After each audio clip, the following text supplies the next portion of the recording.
Trust the process. Trust the process. And trust the process. Trust the process. And trust the process. Trust the process.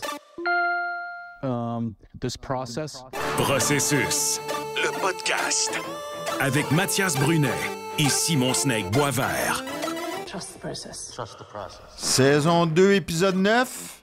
Simon Snake Boisvert, bonjour. Salut Mathias. Pierre-Alexandre Girard, bonjour. Salut messieurs, ça va bien? Ça va toi? Ça va très bien. Ça va très bien, Pag. J'aimerais vous dire qu'on tient à remercier Best Buy, le fournisseur officiel pour tout l'équipement technologique du studio de la commission athlétique. Sinon, j'ai pas relevé d'autres faits d'équinoxe naturel ou mal datés comme j'avais déjà nommé, mais je suis content de vous retrouver comme à chaque semaine. Bon, mais ça a l'air tellement sincère. Je vois que tu as la larme, les yeux pleins d'eau. C'est beau. Là, on va commencer, évidemment, avec la reconstruction du Canadien, comme on le fait souvent, parce que ça va pas très bien. Puis en deuxième bloc... Moi, je trouve que ça va bien. Pag, oui, lui, il trouve que ça va bien. Je vais te dire pourquoi. Puis on pensait pas être là, dans le deuxième bloc, mais on s'en va là. OK. Bon, pas brûler le punch. Non? Je trouve que c'est de bonne heure pour aller là. Mais lui, il est tout excité. Il est jamais trop tôt. Il y a la bave... La bave du serpent qui coule sur le bord des lèvres et tu sais pourquoi.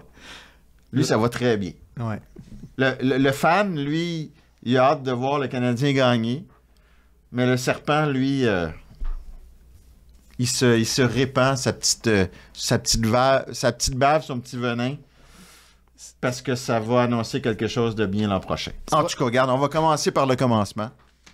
Simon, je suis un prof quand même difficile, mais tu es un élève exemplaire. Je te donne beaucoup de travaux. Et là, évidemment, c'est quoi? 10, 11 matchs de jouer? 11? 12. 12. Là, c'est 12. Là. C'est pas 7, mais c'est 12. Puis de l'extérieur, évidemment, on est tellement de l'extérieur que c'est difficile de critiquer le travail de Martin Saint-Louis. On ne sait pas quel type de job il fait, ses interactions, ses plans de match. On n'en sait rien. Ce qu'on peut faire, ce qu'on peut quantifier, ce qu'on peut analyser, c'est ce qu'on voit sur la glace. Puis une reconstruction, c'est des joueurs, des jeunes joueurs. Mais là, après 12 matchs, c'est quoi l'état de ces joueurs-là? Et c'est ce que j'ai demandé à Simon, qui est un homme super objectif quand ce n'est pas critique à l'endroit du Canadien. Et je veux savoir, coudonc, individuellement, ces petits gars-là, est-ce qu'il y en a des premiers de classe? Est-ce qu'il y en a qui stagnent? Est-ce qu'il y en a qui le découragent? Mais Simon, je te cède le crachoir. Bon. Ça dépend de ce que tu entends par jeune. Je sais pas si tu inclus Nick Suzuki. Oui, encore 25 ans et moins. 25 ans et moins. Alors, on arrive à peu près avec quoi? Une douzaine de joueurs. D'autres, certains plus notables que d'autres. T'as pas besoin de... Ouais. Moi, c'est ceux-là qui vont être encore là. Ils vont en avoir combien? 6-7 là, quand le Canadien va gagner? Maximum s'il n'y a pas d'échange. Vas-y avec les 6-7. Heinemann, t'as pas besoin d'en parler. On va commencer par Suzuki, 25 ans. Je pense que Suzuki, il est devenu ce qui... Il est devenu ce qu'il va être dans les 5, 6, 7 prochaines années. Alors, moi, je ne vois pas Nick Suzuki être plus dominant qu'il ne l'est en ce moment, ou moins dominant. C'est un gars qui, en ce moment, est parti encore pour une saison d'1 point par match, comme l'an dernier. Mais je répète toujours que tant que Nick Suzuki est ton meilleur attaquant, le Canadien ne prétendra pas à la Coupe cette année. Il va falloir que les Canadiens repêchent ou développent, parce que peut-être ces gars-là sont déjà dans le collimateur, comme Ivan Demidov, soit meilleurs que Suzuki. Bon. Est-ce que tu es d'accord avec ma comparaison, disons, Barzal, qui est avec les Islanders, un club qui aspire pas à... Ouais. Je te dis pas nécessairement que c'est le même genre de joueur, mais au niveau impact... Non, pas le style, mais l'impact. Au niveau impact, ouais, c'est pas pire ça. Barzal, dans un club champion, il serait pas le meilleur attaquant. OK. Cole Caulfield, 10 buts en 12 matchs. Je peux pas y en demander plus. C'est pas le gars qui va en faire beaucoup plus dans un match. Faut pas s'attendre à... Quand tu joues avec Cole Caulfield à 5 contre 5, t'es souvent... En dehors de la zone adverse, t'es souvent à 5 contre 4,5, mon avis. Mais en zone adverse, Cole Caulfield, il est extrêmement dangereux. Ouais. Il fait des jeux, il crée des chances de marquer et il marque des buts. Si Cole Caulfield marque 40-45 buts par année, c'est difficile de lui reprocher quoi que ce soit, mais encore là, il ne faut pas que ce soit ton deuxième meilleur joueur. On est d'accord. Bon, et je pense que Caulfield va être un marqueur de 40 buts pas mal année après année, à moins qu'à un moment donné, des fois, il y ait des années où ça roule moins pour toi, comme l'année passée, parce que son pourcentage de réussite était plus bas. Là, il revient un peu plus à la normale. Je pense que c'est ça l'avenir de Cole Caulfield à Montréal. Ça revient un peu à ce que tu nous répètes aussi, que la reconstruction ne peut pas se faire autour de Caulfield et Suzuki uniquement. Là. Non. Ça prend Non. vraiment du support. Oui, ça prend beaucoup plus de talent. Bon, Kirby Dach. Kirby Dach, je vais attendre un petit peu parce qu'il a raté toute la saison dernière. Cependant, je vais remonter au Kirby Dach, moi que je suis dans le junior depuis l'âge de 16 ans. Es-tu prêt à me partager à nous partager ce que tu m'as dit après-midi un peu Oui. là? Oui. Kirby Dach, moi, c'est pas un gars que je trouvais époustouflant offensivement dans le junior. C'est un gars, ce que j'aimais, c'était sa présence sur la glace. C'est un gars qui est très imposant. Quand il était avec les Blackhawks de Chicago, c'est la même chose que je remarquais. Tu voyais les 10 joueurs sur la glace, Kirby Dach, qui ressortait vraiment du paquet. Donc, un joueur comme ça, je trouve que ça a son utilité parce qu'il crée de l'espace pour les autres. Il peut faire des jeux un peu aussi, mais ceux-là qui voyaient Kirby Dach comme un possible centre 1 ou 1A avec Montréal, ça, je le vois pas. Je pense que Kirby Dach, s'il demeure avec le Canadien à long terme, ça va être plus ce que j'appelle un joueur complémentaire. J'ai pas dit un joueur de soutien, j'ai dit un joueur complémentaire. Parce que dans une équipe, tu as tes stars, tu as tes joueurs complémentaires et tu as tes joueurs de soutien. Moi, je vois un joueur complémentaire. Si tu as Suzuki et Dach comme deux premiers centres, avec des bons alliés, est-ce que ça peut aller ou pour toi, ça suffit pas? C'est pas l'idéal. Non? C'est pas l'idéal. J'aimerais bien voir Michael Hage devenir meilleur qu'un de ces deux-là, par exemple, ou que le Canadien repêche un joueur de centre numéro 1 au prochain repêchage. Est-ce que Michael Hage, à son année d'admissibilité, Oui. t'emballait plus que Kirby Dach à son année d'admissibilité? Ouais, ça, c'est une bonne question, parce que c'est deux joueurs au style, je te dirais, différent. Michael Hage, il est moins physique et plus en finesse. Ouais. Potentiel offensif, j'aimais mieux Hage, mais c'était difficile pour moi à l'époque d'ignorer un gars de 6 pieds 4, 220 livres. Ouais. Fait que ça, la comparaison, j'ai bien de la misère à te la faire. La seule chose, c'est que en ce moment, avec l'information qu'on a, je pense que Hage a un meilleur potentiel de centre que Kirby Dach, que je verrais peut-être plus à l'aile éventuellement. Mais je vous annonce tout de suite aussi que il se pourrait, pas en arrivant, peut-être pas la première année, mais ça se peut qu'éventuellement Demidov joue au centre. Ah oui? Ça se peut que Demidov joue au centre. OK. Ça serait pas nécessairement une mauvaise idée. Mais je pense pas qu'on va lui faire ça. Ça va dépendre du repêchage 2025 aussi. Puis je pense pas qu'on va lui faire ça sa première année à Montréal, là, parce qu'il va avoir déjà beaucoup assimilé, mais il n'est pas dit qu'il ne jouera pas au centre éventuellement. OK. Continuons. Alex Newhook. Alex Newhook, pour ceux qui... Slav, c'est pour plus tard? Ah, c'est pour plus tard. Okay. J'y vais un peu en âge. Parfait. J'ai parti avec j'ai 25 vu ça, ans. hein? Ouais.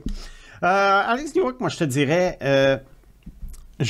pour ceux qui ne me suivent pas depuis longtemps, au repêchage 2019, j'avais Alex Newhook numéro 6 sur ma liste. Tu l'aimais beaucoup. Beaucoup. Et là, je dois dire que j'ai lancé la serviette. Ah oui? Il y a 23 ans, et pour moi, c'est devenu un joueur de troisième trio. Je ne vois pas du tout Alex Newhook. Il n'y a pas... il n'y a pas le talent offensif nécessaire pour être sur un deuxième trio. C'est un gars de troisième trio au sein d'une très bonne équipe. Puis on le voit quand même. Écoute, il y a les chances quand même de se faire valoir. Il y a 2 points en 12 matchs. Puis l'année passée, au Colorado, c'est pas pour rien qu'ils l'ont échangé. Hein. C'est pas pour rien qu'on échange un joueur qui, à l'époque, avait 21 ans. Je comprends qu'ils ont... Tu sais, pour finalement 2 choix de repêchage. Justin Barron. Ouais, Alex Newhook. Ouais. Mais surtout que Newhook, tu sais, je peux comprendre Barron a tenu Lekonen, dont on avait besoin immédiatement. Ouais. Mais Newhook, on l'a laissé aller pour 2 choix de repêchage lointains, 31 et 37, je crois. Ouais. Et là, on l'a laissé aller pour des joueurs qui vont être au Colorado 4 ou 5 ans après l'échange. Là, il y en a un qui a déjà été échangé à Tampa. Là. Voilà. Mais écoute, rendu à ce rang-là, t'aurais peut-être eu un Newhook aussi. Là. Mais je dois t'avouer que il est décevant. Moi, ce qui est arrivé avec Newhook, c'est que c'était un joueur qui jouait dans les Maritimes dans le temps et qui était admissible au repêchage de la Ligue de hockey junior maritime. Ouais. Et puis, c'est un gars qui serait peut-être sorti dans les 3 premiers si il avait donné, s'il s'était engagé envers la Ligue du Québec. OK. Il est allé jouer dans la BCHL. Bon, moi, fort de l'expérience Cale Makar, qui jouait dans la Ligue junior A de l'Alberta, ben, je me suis mis à essayer de chercher les joueurs de junior A de l'Ouest du Canadien qui pourraient créer des surprises, à la Jamie Benn, mettons. Ouais. À la Makar un peu, là, parce qu'il y en a qui doutaient de son potentiel à cause de ça. Et là, depuis ce temps-là, je suis en train de me rendre compte que je frappe un mur après l'autre. Oui, mais juste pour te rassurer, puis je vais dire aux gens, on va en parler la semaine prochaine, mais ça t'arrivera plus. Parce que la BCHL puis le Junior A, ça va être pas mal mort avec les nouveaux règlements qui s'en viennent. Gros sujet la semaine prochaine. Ça va être un bon sujet la semaine prochaine. Bon, on va y aller maintenant avec des défenseurs. Je peux juste venir jouer l'avocat du diable dans le cas de New Hook? Oui. Cette saison-ci, La défense ou du diable? On joue... imaginez, mettez-vous dans les patins de New Hook 2 secondes. Là. C'est un joueur de centre qu'on a placé à l'aile, puis ses coéquipiers sur sa ligne, c'est Doc qui revient d'une année de blessure, puis Armia. Ça se peut-tu qu'à un moment donné, il y ait de la difficulté aussi parce qu'il aurait besoin d'une meilleure synergie au sein de son trio? OK. Dans un cas autre que celui de New Hook, je te dirais peut-être. Mais dans ce cas-ci, New Hook, moi, je suis l'évolution depuis le Colorado. Puis, normalement, tu sais, au Colorado, il était bien entouré. Il était très moyen. Là, il arrive à Montréal, veut pas, tu regardes le gars, il fait pas de jeu. Tu sais, alors, c'est sûr qu'à un moment donné, oui, tu dépends un peu de tes coéquipiers, mais il faut aussi que tu rendes tes coéquipiers meilleurs. Tu sais, c'est un petit peu un donnant-donnant. Ouais. Alors, pour moi, New Hook, c'est un troisième trio. C'est un gars qui a sa place dans la Ligue nationale. Mais certainement pas dans un top 6 comme il est en ce moment. Ça va être comme entre un joueur complémentaire et un joueur de soutien, finalement. Oui, exactement. Entre complémentaire et soutien. Fait que là, on est en train d'avoir des sous-catégories qui font en sorte que les 18 joueurs de l'alignement vont avoir 18 catégories différentes. Non, mais quand même. Je vais maintenant avec deux défenseurs, Justin Barron, Jayden Struble, deux joueurs du même âge, 23 ans. Ben, écoute, on parle de défenseurs numéro 6 ou 7 ou 8. On n'a pas l'impression que Struble est si jeune que ça. Oui, mais c'est parce qu'il vient d'arriver à cause de son séjour universitaire qui a été long. Alors, est-ce qu'ils vont être encore là un jour? Je ne le sais pas, mais on va passer vite par-dessus eux. Parce qu'eux ne sont pas... c'est pas des pièces importantes. C'est pas des pièces importantes. Même si tu pensais à un moment donné que Barron le deviendrait, là. Oui. Je le voyais peut-être comme un excellent numéro 5, là, qui pourrait générer un peu d'attaque. Parce que moi, j'aime bien l'idée de 3 paires. Sur 3 paires de défense, tu as 3 gars offensifs, 3 gars défensifs. Ce que les Ducks d'Anaheim ont en ce moment. 3 gars offensifs, 3 gars défensifs. Alors, j'ai dit peut-être Barron pourrait être le troisième paire défenseur offensif. Ça ne sera pas le cas. Un autre qui a quand même 23 ans seulement, qui vient d'arriver, Emil Heinemann. Oui. Bon, Emil Heinemann, on peut dire qu'il se débrouille, mais moi, j'aimerais ça voir. Tu sais, les joueurs d'énergie, le problème avec les joueurs d'énergie, est-ce qu'ils peuvent maintenir ça pendant 82 matchs, pendant 5, 6, 7 saisons consécutives? C'est rare. Alors, pour le moment, il se débrouille bien. Est-ce que c'est un gars qui peut avoir sa place sur un 4e trio? Éventuellement, oui. Mais encore là, un joueur que je qualifierais dans une reconstruction, là, pas très important. Puis ça y prendrait peut-être des joueurs un peu plus robustes sur un 4e trio, là, parce que ce 4e trio-là, en ce moment, il fait pas peur à grand monde. Il fait pas peur à grand monde, en effet. Kaden Goulet, 22 ans. Oui. Bon, Kaden Goulet, c'est toujours la même chose. On se pose des questions sur sa fragilité. Oui. Il y a des blessures. Est-ce que c'est un joueur qui, offensivement, est éblouissant? Non. Est-ce que c'est un joueur qui joue bien défensivement? Oui. Alors, pour moi, tu gagnes, tu as une grosse brigade défensive, il va être ton numéro 4, mon avis. Sur une grosse brigade défensive. Okay. Bon. Là, disons que 3, ça serait 3, ça serait bien. Wow. Bon. Logan Mailloux, on l'a vu quelques matchs, il est retourné à Laval. Ouais. Logan Mailloux, on en a parlé amplement. Dans sa zone, moi, j'ai toujours l'impression qu'il est sur une autre planète. Il y a un gros lancer. Ça, c'est sûr. Il y a un gros physique. Mais je trouve pas qu'offensivement, il est si créatif que ça. Alors, pour moi, Logan Mailloux, c'est un gars qui, éventuellement, d'après moi, va être échangé et sera certainement pas une pièce maîtresse de la reconstruction du Canadien. Il est créatif dans la Ligue américaine, en tout cas. Oui, mais c'est peut-être ça, son plafond. Écoute, c'est peut-être... Puis là, je sais que ceux qui adorent Logan Mailloux, puis... Tu sais, on n'a rien contre le... Ben non. Puis ça, j'ai eu un échange, là, sur... sur Twitter X, Pag, il y a quelques jours, puis il disait « Toi, tu détestes Mailloux et t'amènes les gens à le détester. » Non! C'est notre job d'analyser et de se mouiller puis de dire, bon, mais lui, il a le potentiel pour réussir ou pas. Et tant mieux si on se trompe pour le kid. Tu le disais, toi. Ben moi, je l'ai dit, j'aime mieux me tromper. Ben oui. Puis que j'aime mieux avoir raison quand un joueur devient bon qu'avoir raison quand un joueur fait patate. Ouais. Bon. Puis là, il peut amasser 1000 points à Laval. Puis tant mieux. Ah oui. Mais il n'y a aucune idée de ce qui se passe en territoire défensif. Là, j'étais pas dans le scrum, dans le groupe d'entrevue, quand il pouvait pas répondre sur le système défensif à comparer le système entre le Canadien puis le Rocket. J'aurais aimé être là pour comprendre, parce que c'était pas clair, là. Est-ce qu'il comprend le système? Est-ce qu'il voulait protéger l'organisation ou pas? Mais lui semblait avoir de la difficulté à répondre, puis Pascal Vincent a dit, regarde, c'est essentiellement le même système aussi, fait que c'est... Est-ce à dire donc peut-être que Pascal l'explique mieux ou différemment, que les joueurs sont capables de mieux le comprendre? Moi, je pense que par rapport à la Ligue américaine, puis là, il faut bien comprendre ce que je dis, là. Par rapport à la Ligue américaine, il y a peut-être un petit peu plus de talent à Laval qu'à Montréal par rapport à la Ligue nationale. Tu sais, autrement dit, il y a un meilleur alignement. Il y a une meilleure équipe pour la Ligue américaine. Pour la Ligue américaine. Qu'il y a une meilleure équipe pour la Ligue nationale à Montréal. C'est ça. Mais là, arrêtons avec Laval va venir gagner plus de matchs que le Canadien, là, s'il vous plaît. Ben non, honnêtement, la fiche de Laval, là, ça nous passe à peu près 100 000 pieds par-dessus la tête. Nous, ce qui nous intéresse à Laval, c'est comment les jeunes joueurs se développent dans le but de devenir des futurs Canadiens. Alors moi, ce qui m'importe, si Jakub Dobeš fait 53 arrêts puis qu'il donne un but puis que Laval a perdu 2-1, ben moi, c'est ça que je retiens. La défaite de Laval, moi, ça me passe 1000 pieds par-dessus la tête. Laval, je vous le dis, là, puis envoyez-moi des tomates. Ça va être comme à chaque année. Puis j'ai fait un papier là-dessus avec la presse, là. Depuis la naissance du Rocket en 2018. Ceux qui sont établis avec le Canadien, c'est Jake Evans, Caden Primo, Michael Pezzetta et... Pinard. Harvey Pinard, dans ceux qui ont joué plus qu'une saison complète dans la Ligue américaine. Oui, on compte pas Cole Caulfield qui a joué 8 matchs. Là. Fait que là, faites le calcul du Rocket, même si vous les aimez, vous aimez les joueurs. C'est 1 ou 2. Puis, fait qu'il va y avoir Roy. Et là, est-ce que ça va être Dobeš? Puis là, déjà, t'es rendu pas mal là. Ouais. Est-ce que vous pensez que la nouvelle administration veut mieux gérer Laval que l'ancienne? Tu sais, mettons, les joueurs qu'on nomme, ils sont issus de beaucoup de Marc Bergevin. Ouais. Il n'y en a pas vraiment qui sont issus du développement Hughes et Gorton. Oui, mais ce qui arrive, Pag, là-dedans, c'est une bonne question. Mais ce qui arrive là-dedans, c'est que tu es un petit peu à la merci des performances des joueurs.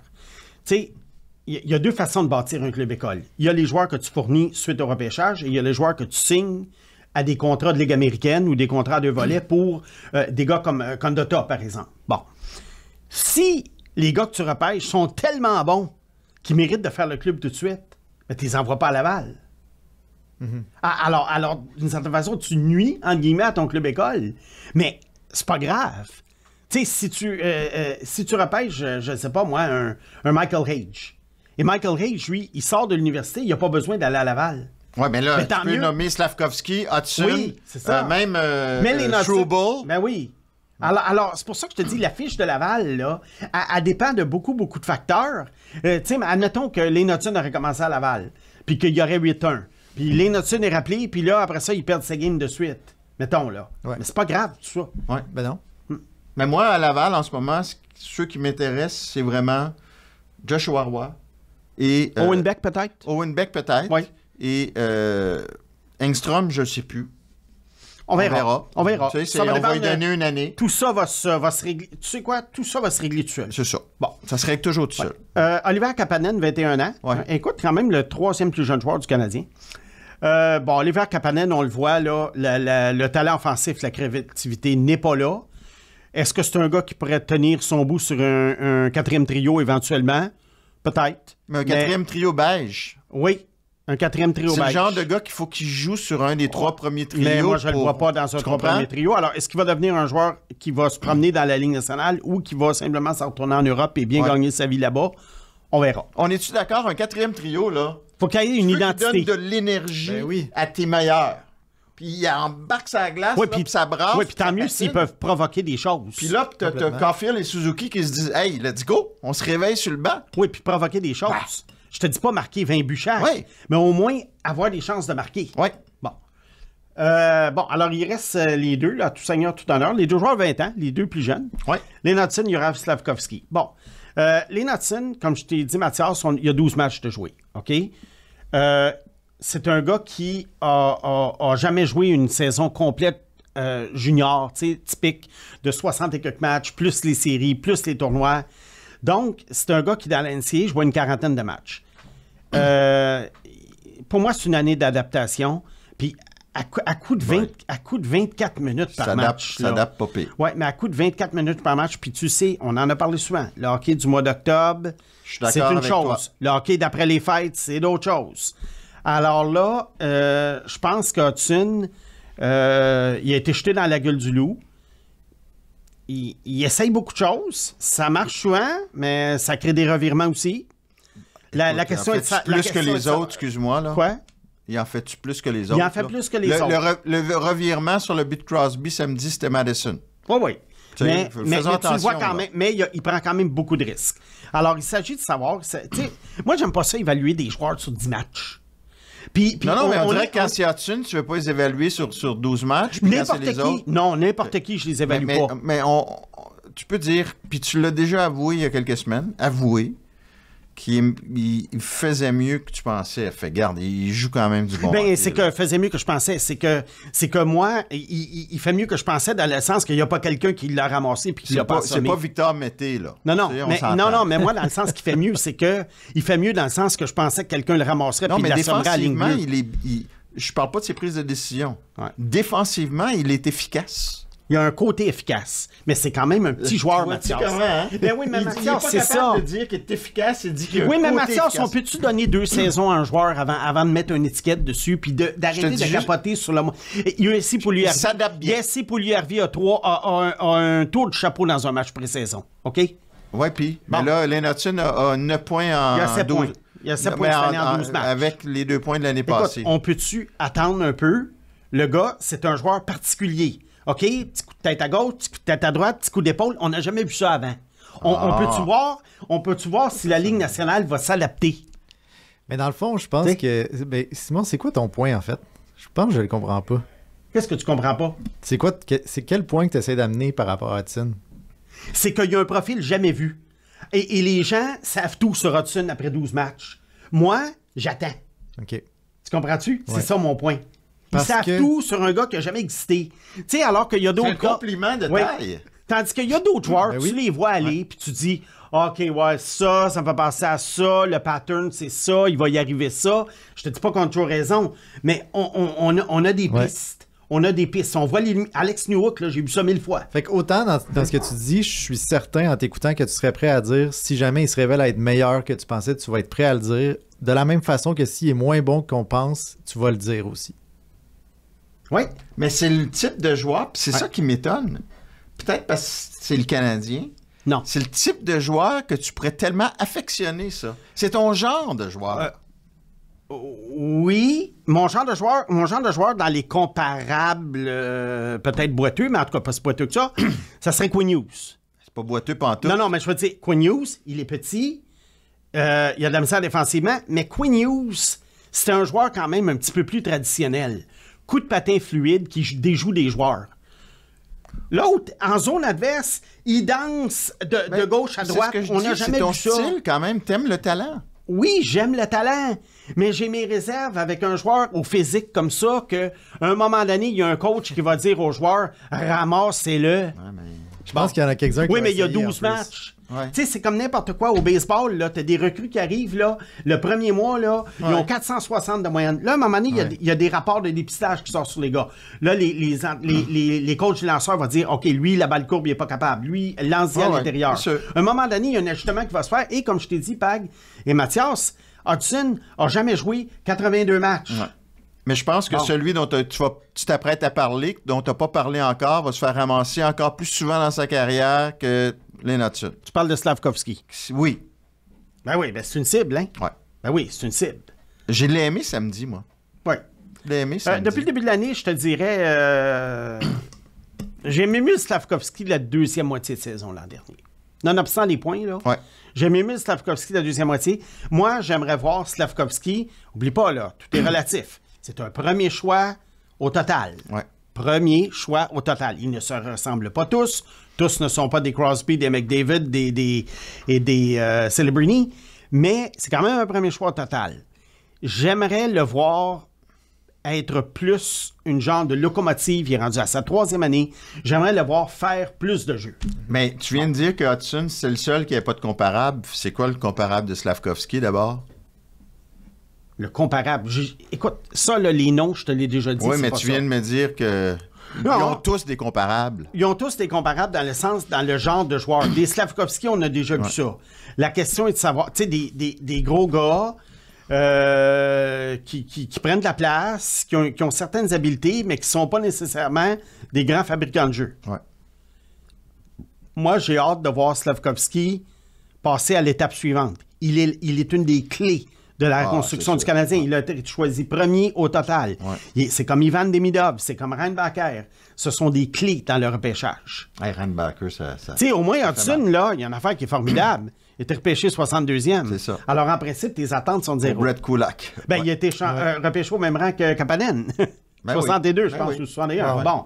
Alors, tu sais, tout ce que Hudson fait au-dessus d'être un 7e défenseur, C'est sûr. c'est un bon choix de repêchage. Mais tu comprends mon rôle aussi. Tu sais, je vends du rêve, moi, semble-t-il. Oui, tu vends du rêve. Qu'est-ce que c'est? J'ai entendu ça, là. Qui m'a dit... C'est que Louis je- Morissette dans son podcast avec Ok. Jean-Philippe Wautier. Puis j'ai été invité. On a été invités. Oui, c'est sûr que je vais pas Ben oui. sans... Bon, ben, On les a été amis, invités. on va y aller, mais Ben oui.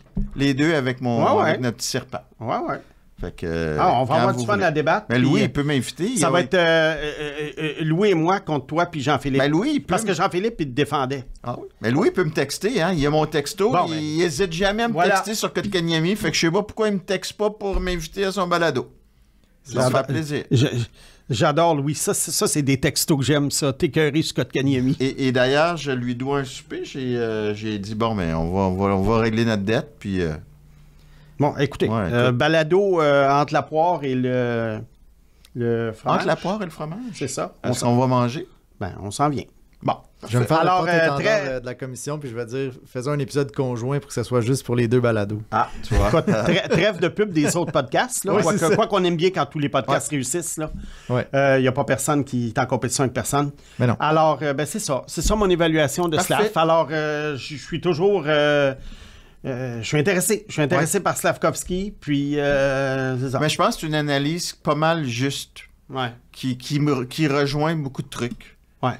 Ouais. Fait que, Pac, es-tu d'accord avec ça? Et pour conclure, là, ceux qui en font l'hystérie totale, là, que le Canadien est presque en dernière position au moment où on enregistre, dans le deuxième segment, vous allez voir, c'est un mal pour un bien. C'est pas un mal pour toi, c'est un bien. Ben oui, moi, c'est juste un bien. C'est un bien pour un bien. Parfait. Trust the process. Trust the process. Bon, Simon, j'aime pas faire ça début nord. Je déteste faire. Regarde-y le sourire, lui. Hey, il est heureux? 12 matchs de jouer. Mais on va le faire pareil parce qu'on est un balado de reconstruction. Oui. Puis on va en profiter parce qu'à un moment donné, il n'y en aura plus de reconstruction. On le souhaite, du moins. On a pour quelques années. Ouais. Si le repêchage avait lieu aujourd'hui, on répète, 12 matchs seulement, le Canadien repêcherait 3e. Et 18e avec le choix de Calgary. Oui. Wow. Toi, t'es content. Ça en prend d'autres. Ben moi, là, étant fan de reconstruction, ça fait des années et des années que je suis toutes sortes d'équipes.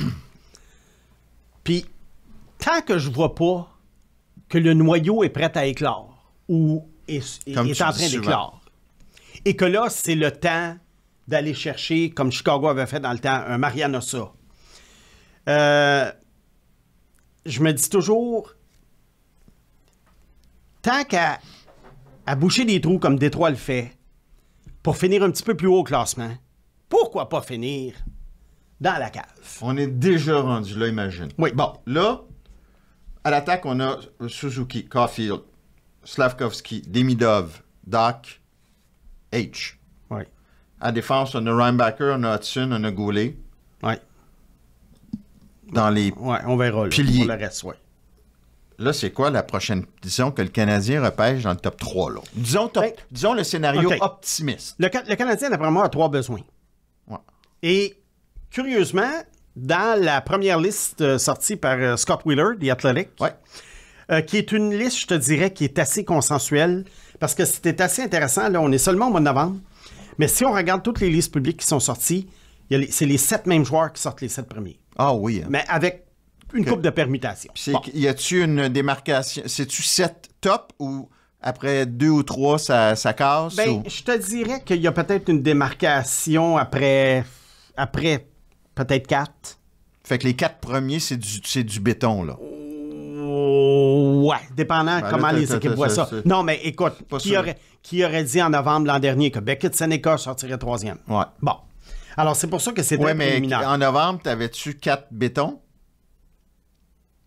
Tu sais, t'avais quand même Celebrini qui était là. Ouais. Bon. C'est qui les sûrs, là? Là, ils ont de l'air sûrs, là. Ouais, c'est sûr que Lev Shunov, on ne savait pas si ça... Tu sais, il y en a qui l'avaient 9e, 10e, bon, Lev Shunov. Passons, là. Qu'est-ce que le Canadien pourrait repêcher? Alors, voici, là, laisse-moi aller sur mon fil de pensée que j'avais démarré. Vas-y, je te laisse aller.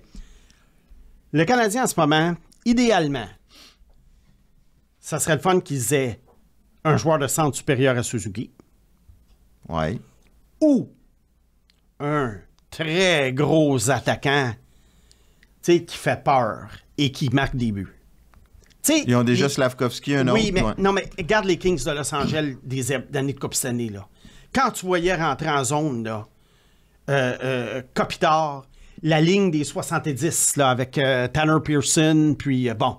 Écoute, tu voyais, là, c'était uniquement des gars de 6-2, 6-3 qui rentraient en zone. Là, qui après Kopitar et Tanner Pearson, là?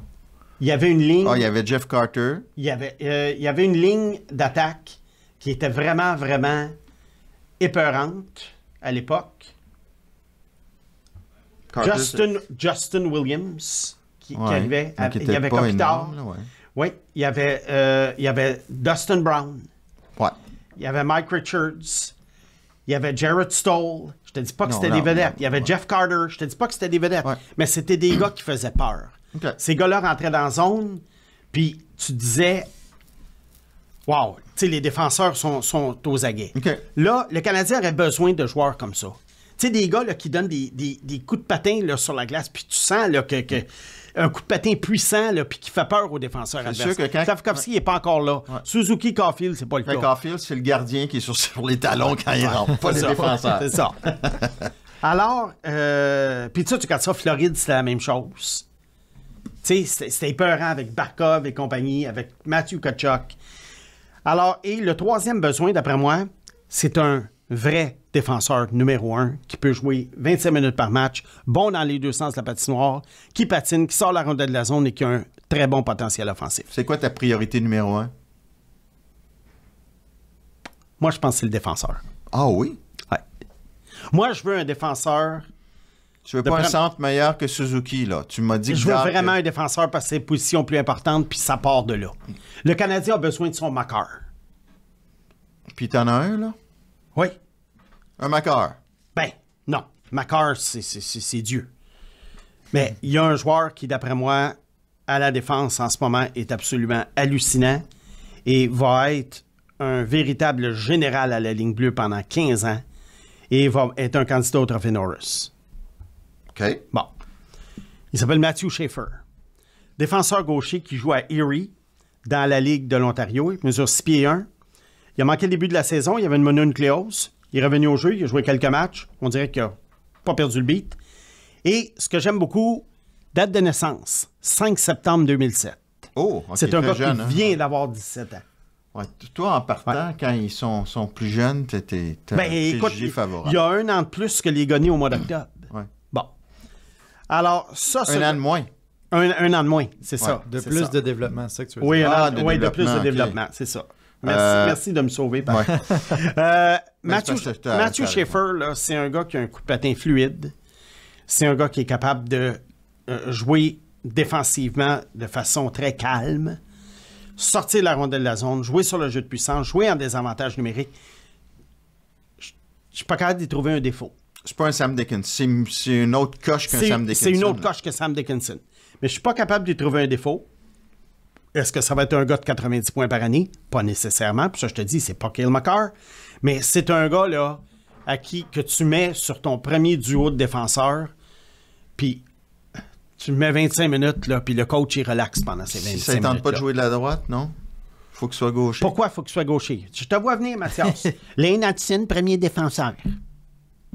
C'est ça, D'abord, hein? j'ai-tu une voix comme celle-là? Quand tu parles de Lane Hudson, t'es pas loin de ça. Il y a quand même plusieurs gauchers, puis à droite, c'est plus faible. Pour moi, après Reinbacker... Oui, mais un premier duo, Schaefer-Reinbacker, puis, je sais pas, moi, Hudson-Goulet. OK. Bon, on est correct? J'achète. Puis Hudson, premier powerplay pour te faire plaisir. Pour me faire plaisir? Oui, Ben, pour oui, faire parce que là, plaisir t'as aux Canadiens, Non, mais parce que t'as l'impression, moi, que je tape sur Lane Hudson comme si c'était un clou, là, puis que j'étais un vieux marteau usé. Attention, il te surveille, hein? Oui. Il est juste en arrière de toi, là. Son fantôme est là. Non, mais tu comprends ce que je veux dire. Alors moi, idéalement, le Schaefer-Reinbacker, ça serait toute une première Il n'y en a paire. pas d'autres là, que Schaefer dans toute cette cuvée-là à défense. Là, que... Il y a Logan Hensler, défenseur droitier, mais d'après moi, le Canadien va repêcher trop haut pour prendre un Logan Hensler qui, d'après moi, est peut-être le 10e meilleur espoir. Et Logan Hensler, c'est pas dans la catégorie de Schaefer. Bon. Et je peux pas croire qu'on est en train de parler de ça. C'est capoté. Mais si on repêche pas par besoin, là, c'est qui sort en premier? Ben là, OK. En ce moment, le favori pour sortir premier, c'est le joueur de centre. James Higgins. James Higgins. 5 pieds 10 et demi, joue à Boston College. C'est un gars qui, à chaque présence sur la glace, il crée quelque chose. Bon. À date, petit échantillon, mini. Il a été très bon, mais je peux pas dire qu'il a été hallucinant. Mais la saison commence, c'est sa première année à l'université, c'est un des plus jeunes joueurs de la NCAA. Alors, faut pas, là... Comparé à Celebrini, là, c'est une coche en bas ou... Oui, c'est une coche en bas, et surtout qu'il est un an, c'est un late. Alors, il arrive un an plus vieux que Celebrini à Boston College. Il y a quelques mois de différence seulement avec Michael Hage. Fait que le premier, c'est pas nécessairement un joueur là, de générationnel. Non, moi, je te dirais que ça se situe peut-être... C'est en dessous de Jack Hughes. Bon, c'est sûr que Jack Hughes, c'est supérieur certainement à, je ne sais pas moi, certainement à Nico Hischier ou d'autres qui sont sortis premiers comme lui. OK, mais c'est en dessous de Jack Hughes. Bon. Un autre joueur qui, lui, est dans les discussions pour le premier choix, parce que, tu sais, les gros joueurs, c'est populaire, puis avec raison. Porter Martone. Ailier droit qui joue à Brampton dans la Ligue de l'Ontario. Il y a le nom pour. Oui. 6 pieds 3, 210, je pense, 205, 210. Ça, t'en veux un là, que tu remarques sur la glace, tu le remarques. Un late, donc 3e saison junior. L'année passée, ce que j'ai moins aimé, il y a des matchs très bons, il y a des matchs que tu ne le voyais pas. Ça, moi, je suis toujours nerveux quand je vois ça chez un joueur. Mais cette année, il est sur la coche. Je les ai tous regardés, il est sur la coche. Bon. Mais est-ce qu'il domine parce qu'il est plus gros que les autres? Est-ce que c'est une domination qui va se poursuivre dans la LNH? Moi, c'est toujours la difficulté d'analyse que j'ai quand je vois des gros joueurs dans le junior qui dominent. Est-ce que c'est à cause de leur physique ou est-ce que c'est moitié-moitié? Dans le sens que Martone, là, c'est-tu un futur joueur étoile ou c'est simplement un futur joueur d'impact? J'ai quand même l'impression que tu aimes mieux le défenseur que les deux autres, moi. Oui. Le défenseur Schaefer, pour moi, c'est valeur sûre, mais valeur sûre dans le sens valeur sûre pour devenir un joueur étoile. James Higgins, d'après moi, c'est un solide. Là. Si le Canadien repêche James Higgins, en dedans à sa 2e saison, il est en avant de Nick Suzuki. Tu es un vendeur de rêve, toi aussi, hein? Quand même. Là, c'est sûr que tu fais rêver le monde, là. Là, t'en as une couple. Ouais, mais moi, je l'ai fait rêver. T'en as une couple qui vont arriver contre Calgary, là, mardi soir, ils vont dire, bon. Puis en plus, tu veux que Calgary gagne. Ça va être Go Flames Go, hein? Ça Parce va être que Go là, Flames juste Go. la parenthèse, Ah oui, tu vas rappelle, prendre pour Calgary, là. Calgary, en ce moment, le Canadien a le choix. Si Calgary, le choix est dans le top 10, il se ramasse avec le choix des Panthers, qui va être à la fin. Si Calgary est entre 11 et, je sais pas, moi, 21, le Canadien a le choix de Calgary. Fait que tu veux que je le répète, tu veux qu'il soit quand même mauvais, mais pas trop. Et moi, j'ai déjà 2 joueurs en tête pour le choix de Calgary. Mais là, attends, parce que là, on a parlé des 7 premiers.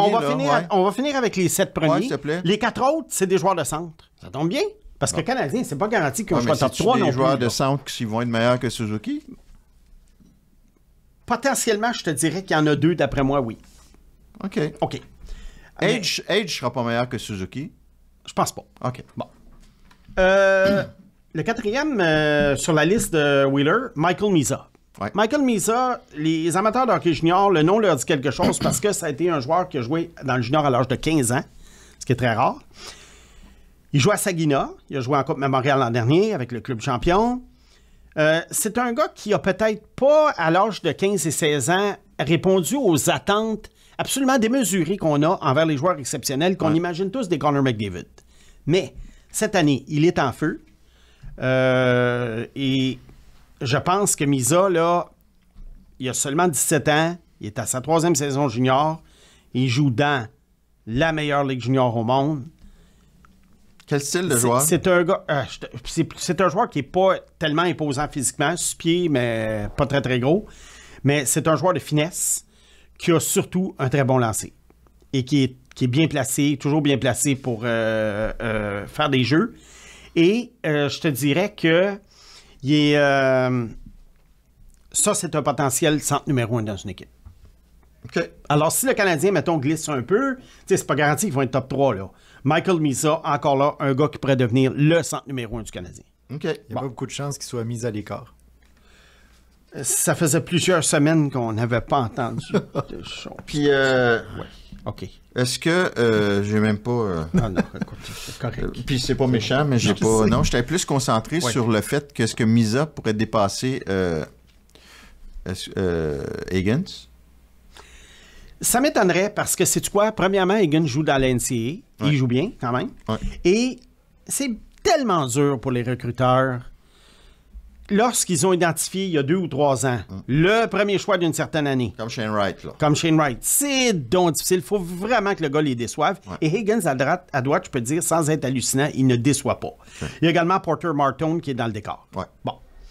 Le 5e sur la liste, c'est un Suédois, Anton Frandell. 6 pieds 1.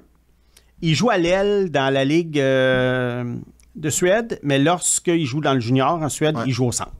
Frandell, c'est le joueur classique suédois, habile, élégant, qui, lui, également a une chance de devenir un centre numéro 1, mais... On parle pas de Leo Carlson, là. Non, c'est ça. Et je le vois pas aussi bon que les 4 gars que je viens de te nommer. Okay. Ou à tout le moins, là, si on enlève Martone, là, on va rester dans les joueurs de centre. Je le vois pas du calibre de Higgins et Misa. Okay. Mais qui a quand même un potentiel de joueur de centre numéro 1. Le 6e, Roger McQueen. C'est un late, 6 pieds 5. Il joue à Brandon dans l'Ouest. Ben, Roger McQueen, c'est la même interrogation que Porter Martone. Est-ce qu'il domine parce qu'il mesure 6 pieds 5? Ouais. Bon. Alors oui, c'est un joueur habile, mais encore là, tu sais, c'est toujours plus facile de te faire de l'espace quand tu fais 6 pieds 5, 220, 230. Alors lui, il est 6e sur la liste. C'est un gars, potentiellement, si le Canadien le repêcherait, de centre top 6. Mais tu vois, Geeky était un de tes préférés, puis il se faisait de l'espace à 6 et 4 aussi, puis là, il est dans la Ligue nationale. Oui, c'est vrai. Mais je trouvais que Geeky avait plus de sens du jeu et était plus habile que certains autres. Comme? Ben, comme McQueen. OK. Bon. Mais pas comme Misa, là. Mais Misa, c'est un autre style. Non, Misa, c'est un autre style. C'est un joueur de finesse. Oui, oui. Ouais. Et le dernier sur la liste, dans le top 7, qui revient partout, c'est Ivan Ryabkin, un joueur de centre de Saint-Pion 200 livres, qui joue en ce moment dans la VHL. C'est quoi la VHL? Il y a la KHL là, en Russie, la VHL et la MHL. La VHL, c'est l'équivalent de la Ligue américaine dans le sens que c'est un club de réserve pour la KHL. Et la MHL, c'est le junior. Ça a très mal été en début de saison dans la MHL. Et là, Ryabkin, en ce moment, est en train d'essayer de venir jouer dans la USHL. OK. Puis ils veulent pas l'envoyer dans les rangs juniors? On l'a envoyé. Je pense que ça marche pas trop dans son équipe. Et là, on l'a mis dans la VHL, imagine-toi donc. Alors, il obtient une promotion alors que ça marche pas dans la MHL. Quand je te dis que c'est très mystérieux et que c'est un peu n'importe quoi en Russie, c'est ça que je veux dire. Mais là, Ryabkin veut essaie, là, lui et son agent, de venir jouer à Muskegon dans la USHL et je crois que ça pourrait énormément aider son rang de sélection. Ray Hopkins, c'est dans le moule des Michkov, des Midov, dans le sens que c'est le joueur typique là, qui a des mains en or, qu'on retrouve en Russie quasiment chaque année dans les repêchages. Le seul problème, et ça me fait peur, puis là, je ne sais pas si c'est à cause d'un conflit qu'il y a eu avec son équipe, mais il y a des bouts, il est pas mal paresseux. Alors ça, j'aime moins ça. Ben, j'espère que tu aimes moins ça. Ça, j'aime moins ça. Mais je lui gage pas la pierre parce que peut-être dans un contexte nord-américain, ça pourrait être ça pourrait changer. Mais pour le moment, c'est probablement pour ça que M. Wheeler l'a classé 7e et que moi-même, là, je l'aurais top 10, là, mais j'ai encore mes réserves, on est juste au mois de novembre. Bon. Maintenant, on est avec le choix de Calgary. Qui pourrait être entre 11 et 21 idéalement. Bon, là, moi, j'ai... Tout le monde sait que l'année passée, j'avais une fixation, pour ne pas dire une obsession, sur Trevor Connolly. Bon. T'en parles moins cette année? Bien, Trevor Connolly n'a joué que 2 matchs. Il est blessé. Il n'est pas revenu jouer au jeu en fin de semaine. Ouais. Et moi, j'ai habitude de... À partir d'un repêchage jusqu'à l'arrivée dans la Ligue nationale... T'arrêtes d'en parler. Oui. Parce qu'il y a un autre repêchage qui arrive. Ouais. Et l'étape suivante, ben là, c'est est-ce que ma prédiction va s'avérer? Comme Quentin Musty, d'ailleurs... qui est revenu au jeu avec Sudbury. Il est rentré au bercail à Sudbury. Bon, un but, une passe à son premier match. Finalement? Ah oui. OK. Bon, alors je pense que Mike Greer s'est mis le nez là-dedans, là. Probablement. Ben, j'espère. Bon. Alors, c'est pour ça que c'est Mike Greer qui t'a prêté. Mais c'est beau, hein. C'est beau. C'est tellement couleur, beau, ce chandail-là. C'est tellement beau. C'est un peu chaud pour la Californie. Non, mais... Et puis, je l'ai acheté en Californie. À l'Arena? Oui. Bon. Pas à l'Arena, mais je l'ai acheté. Non, mais pour être à l'Arena, c'est parfait. Ça. Ah, c'est parfait. C'est parfait. Bon. Alors, là, j'ai pas de Trevor. Oui, j'ai pas de Trevor Connolly cette année. Mais il y a 2 joueurs quand même qui m'intriguent. Non, là, il faut que ça soit un. Tu sais, t'avais Trevor Connolly. J'ai un défenseur puis un attaquant. Oui, mais là, au fur et à mesure que l'année va se dérouler, tu vas avoir un moment donné en février ou en mars, là, je vais avoir une véritable obsession. Si t'en as pas 2, c'est pas un coup de cœur. Si t'en as pas un... OK, tu veux-tu que j'en nomme juste un puis que je prive les auditeurs d'un deuxième nom? Non, fais ce que tu veux, t'es un électron libre. Vas-y. Oui, j'espère que je suis un électron libre. Deuxième joueur, c'est Carter Bear. Carter Bear est classé par M. Wheeler 39e et la centrale de recrutement de la LNH l'a classé espoir de 2e ronde. Bon.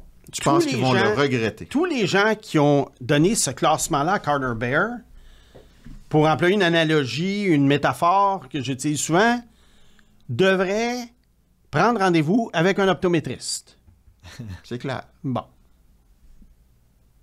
T'as ton titre. Ouais. Carter Bear, ailier gauche de 6 pieds, qui joue pour Everett. Et c'est un late. Seule tâche à son dossier. Mais j'ai toujours cru, moi, que la saison de 18 ans avait quand même de l'importance pour un joueur si, à l'âge de 17 ans, on l'a moins vu. Tâche à son dossier. Imagine tous les lettres qui nous écoutent. Mais non, là. c'est pas une tâche. Non, c'est tout simplement un bémol à l'évaluation d'un recruteur. Bon, c'est-tu mieux dit? Oui, parce que le lettre, lui, il souffre toute son enfance, parce qu'il joue avec des plus vieux, c'est tough. Puis là, enfin, quand c'est le moment de récolter le blé, ben là, on dit, moi... Oui, c'est un late. C'est chiant, pareil. Mais l'histoire prouve que des lates qui ont été choisis haut et qui ont eu des belles carrières, il y en a en masse. Ben oui. Les plus célèbres étant Mario Lemieux et Patrick Roy. Bon. Austin Matthews. Oui, mais bon, on n'est pas encore au niveau récemment. des 2 autres, là, plus récemment. Oui. Alors, c'est pour ça que moi, je regarde ça. Quinn Hughes.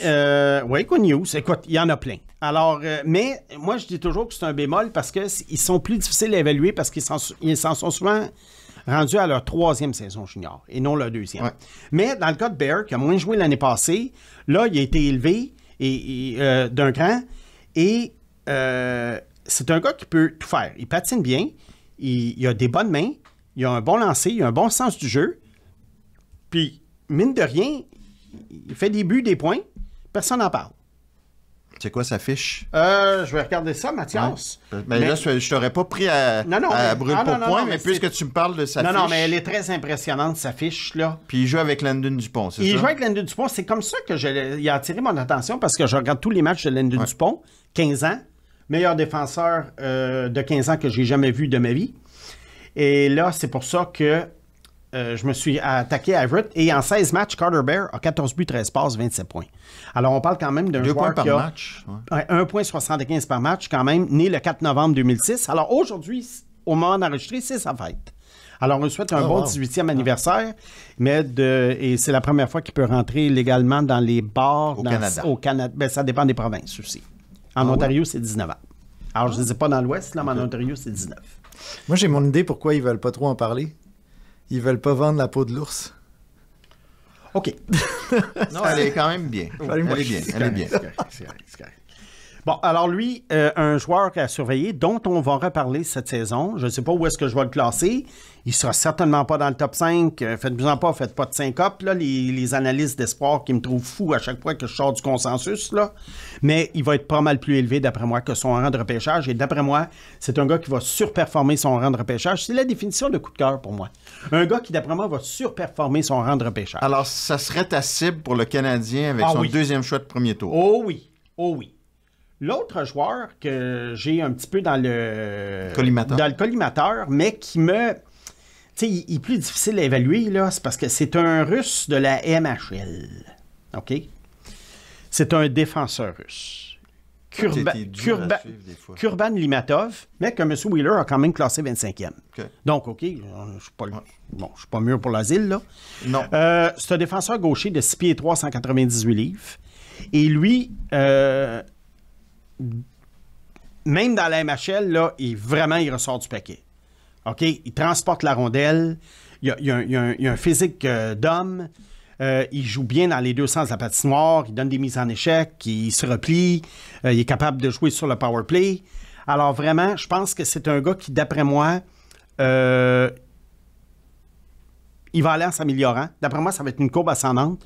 Il est 25e. D'après moi, il va monter dans les classements des recruteurs de la Ligue nationale, parce que c'était un gars qui était peut-être là, tu sais, comme je t'ai dit, tu sais, on parle de bémol. La MHL, il y a un bémol. Oui. Tu sais, on est obligé de mettre un bémol. Oui. Parce qu'on se demande, le gars, est-tu bon ou il l'est pas? Oui. Alors, c'était mes deux joueurs sur la lancée que je voulais suivre cette année et qui pourraient être des candidats pour le deuxième choix du Canadien. OK. Écoute, juste conclure ce bloc-là. Oui. Et je sais que certains vont se poser la question. Les Québécois. Tu parles des Québécois? Non. Une autre fois. J'ai été tannant, fait que là, tu es tannant avec moi. Ouais. Oui, ça serait bien de repêcher encore dans le top 3. Mais là, tu as déjà un groupe de jeunes établis à Montréal. C'est passé. Non. Laisse-moi finir. Est-ce que ça peut nuire à ta reconstruction pour ces gars-là d'être à Montréal et d'avoir une année misérable encore et de perdre encore? Pour prendre une expression à BPM, pas pantoute. Non? Pas pantoute? Ben non, pas du tout. Pas du tout. Tu penses pas qu'ils vont prendre des mauvais plis ou qu'ils vont se décourager? Je pose la question innocemment. Et je sais qu'il y en a d'autres. Je l'ai répété 100 000 fois, OK? Moi, il n'y a rien qui m'agace plus que quand j'entends dire que des joueurs de hockey de la Ligue nationale sont des losers. Non, mais c'est pas ça que je dis. Non, mais on l'entend souvent, celle-là. Dans le temps des Oilers. C'est des losers. Ryan Nugent-Hopkins, c'est un loser. Non, mais j'allais pas là. Mais c'est le poids, poids des échecs. Non, parce qu'à un moment donné, sais-tu qu'est-ce qui arrive? Les joueurs qui vont former le noyau, au fur et à mesure qu'ils s'améliorent eux-mêmes et qu'ils voient du renfort arriver, ben, veut pas, ça fait en sorte que tout le monde s'améliore, tout le monde. Et là, les joueurs qui tirent de la patte, ben, ils s'en vont un après l'autre. Parce que Demidov va arriver, là. Lui, Demidov, là, il est pas... Là, la culture du Canadien, il la connaît pas, là. Bon, puis Nick Suzuki, lui, il voit Demidov arriver, puis on le met sur la ligne avec lui. Ouais. Écoute, lui, il va être revivifié. OK. Parce qu'on disait ça à Buffalo aussi. Tu sais, il y a des jeunes qui sont arrivés, puis t'as la batch qui gagnait pas, puis ça... Je me fais juste l'avocat de la couronne. Oui, souvent, c'est quoi? Il y a d'autres facteurs aussi dans la culture d'une équipe dont on n'est pas au courant. Ouais. Et c'est pas nécessairement les joueurs qui sont comme ça. Souvent, ça part d'en haut. Ouais. Alors, tu sais, je ne sais pas, mais tu sais, je peux pas juger. Je peux pas juger moi, ce qui se passait dans les bureaux à Buffalo, mais je de quoi tu sais que toi, tu veux parler. Tu veux parler des Reinhardt, des Jack Eichel, qui finalement ont gagné ailleurs. Oui. Ouais. Puis si tu veux pas, tu t'espères... Moi aussi, je le veux, ton Schaefer. Même O'Reilly rentre là-dedans. Mais je le veux, ton Schaefer à Montréal. Mais en même temps, je me dis...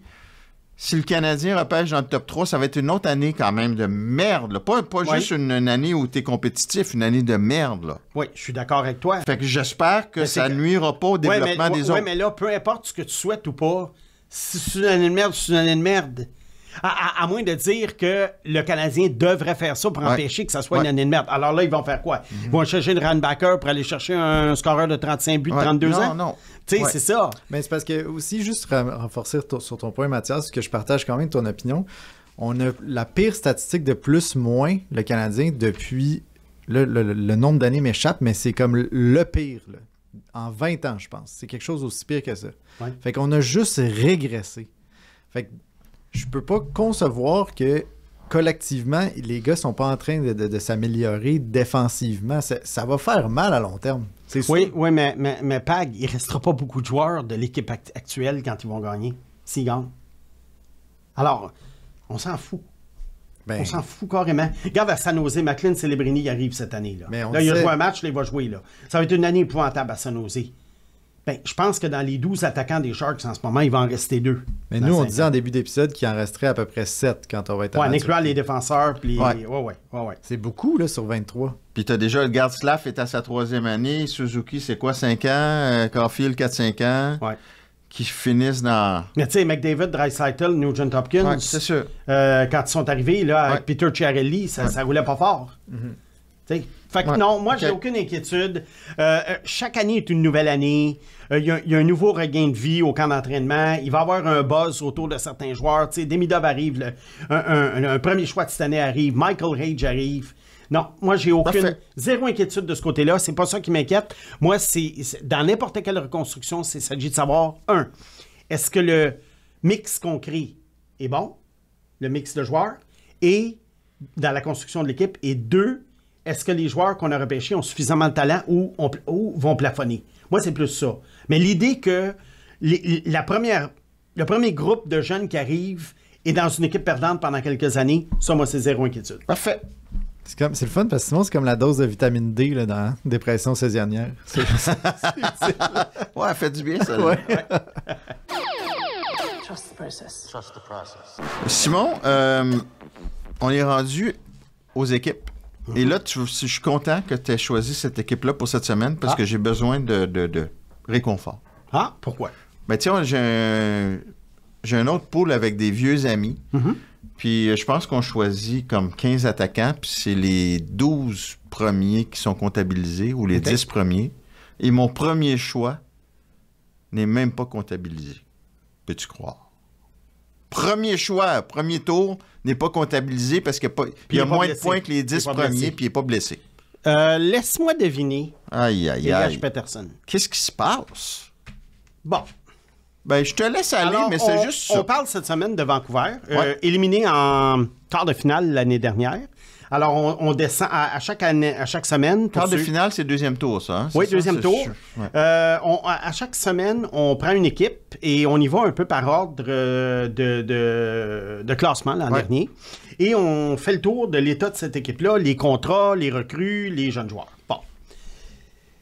Les Canucks dans Vancouver, eux, ils ont fait leur lit là, avec quelques joueurs qu'ils ont mis sous contrat à gros prix pour plusieurs années. Entre autres, J.T. Miller, Jake DeBrusk, Neil Oxlander, Quinn Hughes, Tyler Myers, Philippe Hronek, qui sont encore là pour 3, 4, 5, 6, 7 ans dans certains cas. Bon. Elias Pettersson. Et Elias Pettersson. Sous contrat jusqu'en 2032 à 11,6 millions. 11,6 millions, là, ça, c'est un contrat en ce moment de joueur assez exceptionnel. Très exceptionnel. Oui. Le problème que j'ai avec Elias Pettersson, c'est le même problème que j'avais avec lui à son année de repêchage. Ben, je trouvais que c'était un gars, dès que ça brasse un peu, tu le vois beaucoup moins. Ouais. Il Il a un bon avoir ses lancer, 100 il fait points, des beaux ouais. jeux, il a ses 100 points. Je sais tout ça. Mais en série, l'année passée, ça a été assez pénible, merci. Alors, tu sais, est-ce que Elias Pettersson va avoir l'étiquette d'un gars qui t'amène en série, mais qui en série ne te fait pas gagner? Mais là, Je en sais ce pas moment, encore. il n'amène pas grand-chose. Il n'amène pas là. grand-chose, mais 12 matchs, c'est un petit échantillon. Ça, je suis pas trop suis inquiet. nerveux. Je suis pas trop inquiet pour ton pot. OK. Mais pour Vancouver, consacrer 11,6 millions de la masse salariale à un joueur comme ça, je trouve que là, tu vas me dire, ils n'avaient pas le choix. Il s'apprêtait à devenir agent libre. Ouais. À Vancouver, il est aimé, il est adoré.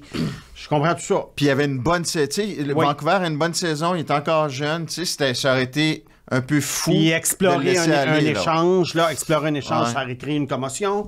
Alors, ils étaient un petit peu pris, là, tu sais, tu le signes, ça pourrait Ouais. être trop. Tu le signes pas, ben, tu fais une erreur aussi en le signant pas. Bon. Là, eux, cette année, ils ont un gros agent libre à la fin de l'année, Brock Besser, Ouais. qui est un marqueur perpétuel de 35-40 buts là, quand il est en santé. Je ne sais pas qu'est-ce qu'on va faire avec lui, parce qu'on a déjà, comme j'ai dit, des gros contrats avec Ronek, Hughes, Miller, Patterson, qui gagnent 7 millions et plus. Et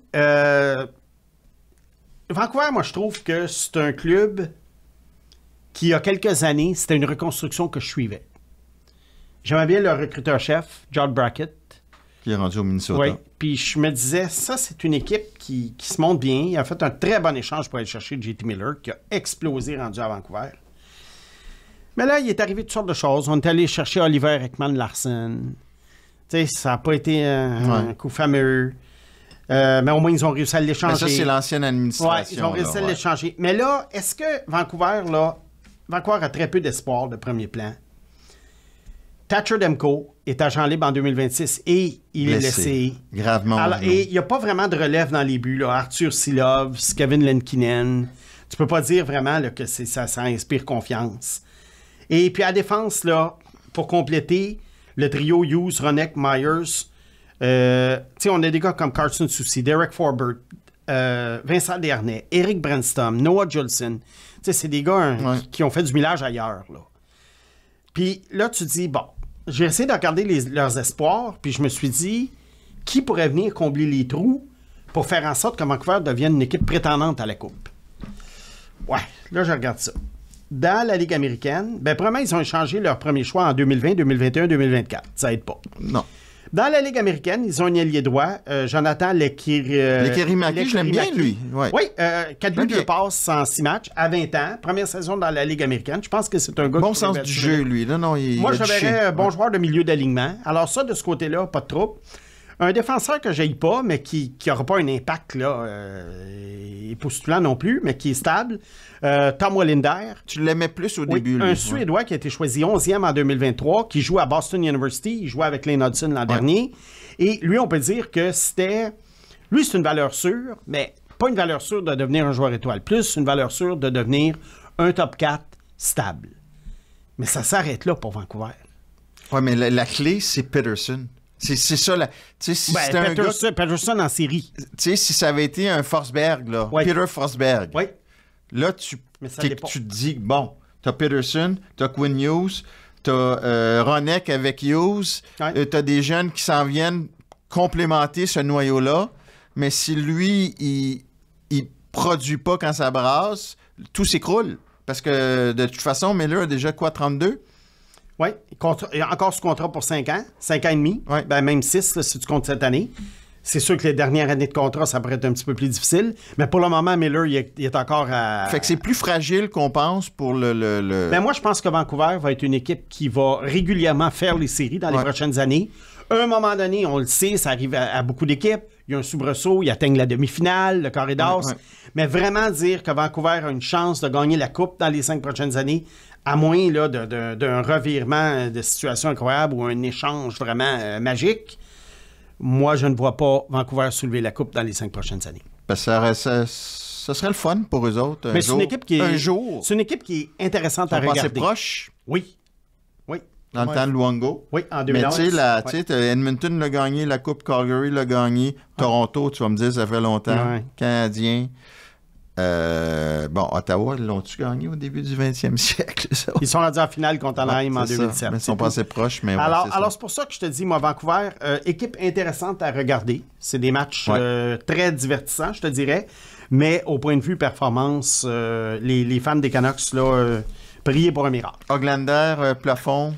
Oglander à 3 millions jusqu'en 2028, quand même, là, c'est bien. Il va mieux. 3 millions jusqu'en 2028, ça, c'est une belle signature. Ouais. Parce que même si un gars comme Oglander a des hauts et des bas, à 3 millions, c'est pas cher. Mais il y a eu des choix qui ont fait mal. Oui. Pas de Colzine en 2019. Qu'on a laissé aller pour rien. Tu sais, quand tu regardes ton avenir, puis tu te dis, bon, le noyau, il est quand même mince, puis oui, on fait les bons choix, mais ça, pas de Colzine, ça fait mal. Ça fait mal parce que c'était un 10e choix. Avant Boldy. Avant Matthew Boldy. Avant quand même Caulfield. Avant Caulfield. Mais Boldy, c'est une bête, là. Oui. Ben oui. Et surtout que Podkolzin, c'était... J'haïssais pas Podkolzin, moi. Mais il y avait quelque chose qui me dérangeait chez lui, puis c'était à peu près ce que tous les observateurs du repêchage, les analystes disaient. Potentiel offensif limité. Mais là, il est vraiment limité. Ouais. Tu sais, quand on disait potentiel offensif limité, mais on disait peut-être 10-15 buts. Mais tu repêches pas 10e un gars de 10-15 buts, même si le gars, c'est un bulldog. C'est un bulldog, pas de Colzine. C'est un bulldog. Mais un bulldog à 2 buts par année, là... non, mais c'est vrai. Tu sais, t'es tout fait d'aller chercher, comme tu dis, un gars comme Boldy. Puis, je sais pas. C'est que quand tu reconstruis puis que tu comptes sur les choix top 10, là, pour te créer un noyau, ta marge de manœuvre est pratiquement nulle. Ouais. Faut pas que t'en échappes trop. Ben, c'est ça, une reconstruction. Puis faut pas que t'en échanges C'est trop. facile d'aller chercher des choix puis de repêcher haut. C'est l'affaire la plus facile. Oui. Ah, j'ai été mauvais, je repêche 2e, 3e, 5e, 10e. Mais trompe-toi pas. C'est ça, c'est là que la job commence. Pas trop. Mettons que... Tu sais, on parle de reconstruction, là. Mais regarde... Anaheim a eu 6 choix top 10 de suite. Ouais. On peut dire qu'en général, ils ont fait des bons choix. Malgré tout, ils ne sont pas sortis de l'auberge. Ouais. Alors vois-tu, là, les gens qui capotent avec la 3e année de reconstruction du Canadien, on peut dire la 4e qui sont dans la cave, on se calme. Mais Anaheim fait 6 ans qu'ils sont dans la cave. Tu sais, Vancouver, tu regardes aussi, 2017, c'est Virtanen, 6e. Oui. Puis ça, c'était... Je sais pas si Brackett est arrivé ou est arrivé. Un que j'aimais, moi aussi, je pense que t'aimais, c'est Yo Levy. Yo Levy, oui. Qui n'a pas fonctionné. Puis là, c'est pas de remettre en question leur choix parce que je l'aimais aussi. Oui. Mais quand avant Tkachuk, avant Quinn Hughes, là, je viens de te nommer 3 repêchages en 8 ans. On a laissé aussi aller des bons joueurs. Je comprends qu'il y avait des considérations de contrat, là, mais Boervat est parti. Ouais. Bon, on l'a laissé aller. On voulait pas le payer. Bon, parce qu'il fallait payer Peterson. Ouais. Bon. Dans les joueurs qu'on a laissé aller, c'est quand même un choix de première ronde là, en 2014. Et c'est un bon contributeur. Jaron McCann. C'est fou pareil. Lui, écoute, c'est incroyable. C'est un bon joueur, Jaron McCann. Ouais. Bon, ben mets-le là, sur un 2e, 3e trio à Vancouver. Là. Bon, un là, OK. Et ça, c'est Tom Rowe, à son année, je pense, en Floride, qui est allé le chercher. Et quand Diop Talon est revenu, il te l'a rechippé ailleurs, puis il est devenu... Voilà. Un qu'on a laissé aller, mais bon, on peut comprendre, là, c'est un choix de 5e ronde qui s'est développé sur le tard, Gustav Forsling. Mais c'était quand même Vancouver qui l'avait fait. Il est parti pourquoi, lui? Il me semble qu'il a été perdu au balotage. Aïe. Où il avait été changé pour pas grand-chose et ensuite... Mais ça a été long après, là. Il n'est pas devenu bon tout de suite après. Écoute, là, on ne blâmera pas Vancouver. On peut les blâmer McCann, mais on ne les blâmera pas pour... Il avait été échangé à Chicago et il a été ramassé au balotage par Floride. Il a été échangé pourquoi? Juste pour le fun à Chicago? Pas grand-chose. J'ai pas l'échange devant moi, mais je me rappelle quand ça avait passé, ça, c'était archi mineur. Regardons HockeyDB pour le fun. Fais-moi plaisir. Ben, HockeyDB, on n'a pas les échanges là-dessus. Ben oui. Ben non. Show Trades. OK. Bon, ben je viens de t'en apprendre. Pendant la recherche, là, mettons que vous aviez les rênes de Vancouver, vous avez le contrôle total. C'est quoi le premier geste que vous faites pour amener cette équipe-là à terme? Ben là, j'imagine qu'ils sont rendus dans une position où ils doivent gagner. Exact. Fait que là, tu continues à essayer de gagner parce que là, ton noyau est quand même à maturité. Mais tu le vois-tu? T'as-tu une solution? Ben... As-tu une solution? Il s'agit de voir qu'est-ce que ça serait le retour pour Elias Pettersson. Ah ouais? qu'est-ce qu'un club serait prêt à donner pour un joueur quand même jeune, sous contrat jusqu'en 2032, mais à 11,6 millions? 11,6, oublie ça. À 11,6, ça marche pas, là. Alors, Peterson aurait eu beaucoup plus de valeur alors qu'il lui restait peut-être 1 an ou 2 de contrat. Non, là, c'est impossible. Non, là, c'est impossible. À 11 millions, là. Fait qu'on donne les premiers choix futurs pour essayer de regarder l'équipe. Écoute. Alors, il avait été échangé pour Adam Clendening. Bon, OK. Voilà. C'est ça. Un joueur de soutien. Ouais. Oui. Écoute, Alors, les solutions, c'est... Moi, je pense qu'il faut qu'ils se départissent pas de leur choix de premier tour, à moins d'aller chercher un jeune, là. Ouais. Mais c'est d'espérer. Écoute, t'es rendu là. C'est pas l'étape de reconstruction, là. Non, exact. Puis ils sont pris avec Peterson, qui t'espère qu'il va relancer sa saison. Ils sont pas encore au moment d'être all-in. Ben, ils sont un peu, là, pas oui. mal. Oui. Parce que, regarde, tous les joueurs que j'ai nommés qui sont sous contrat pendant des années, là, all-in, ça signifie échanger qui? Échanger le Kerimaki ou Wallender, c'est à peu près leurs 2 seules monnaies d'échange. Ouais. Faut pas qu'ils se vident trop non plus. Ben non. Ben non. Ils sont un peu coincés dans un peu un no man's land. Ouais, Puis t'espères. d'être éliminé en 2e ronde. Puis là, ton gardien, est-ce que c'est Carey Price, numéro 2? Ouais. Est-ce que le genou va... Ouais. Ça, j'en ai aucune idée. J'ai pas suivi les derniers développements de Demko, là, mais... Moi, je pense que pour ceux qui veulent vendre du rêve, là, puisqu'on est dans le thème aujourd'hui, là, vendre du rêve, c'est vendre que les Canucks de Vancouver ont une chance de gagner la Coupe d'ici 5 ans. Bon. Puis le pire, c'est que ça pourrait marcher parce qu'ils ont quand même une bonne équipe. Ouais. Ils ont une équipe intéressante à avoir joué. Ils ont des vedettes, mais d'après moi, ça passera pas. OK. Parfait. Écoute, ça m'a fait un 3e bloc. On va conclure avec les 3 questions hebdomadaires. Trust the process. Trust the process. Alors, on y va avec nos 3 questions hebdomadaires. On commence par Simon-Pierre Thibault. Salut Simon. Je me demandais s'il était possible pour toi de définir ce qu'est un flop au repêchage. Pour certains, c'est un joueur qui n'a pas su répondre aux attentes placées en lui, alors que pour d'autres, c'est un joueur qui n'a pas réussi à jouer dans la grande ligue. Alors pour toi, Alexandre Daigle est-il un flop ou pas? OK. Moi, je penche plus vers l'idée que c'est un joueur qui n'a pas su répondre aux attentes. Et moi, je dirais que les attentes, généralement, c'est le rang de repêchage et les performances au niveau junior. Ouais. Comme on a dit plus tôt dans l'épisode, tous les premiers choix ne sont pas égaux. Ouais. Sidney Crosby et Nico Hischier, c'est pas la même chose. Mais il y a quand même des attentes envers Crosby qui étaient beaucoup plus grandes que celles envers Nico Hischier. Exemple.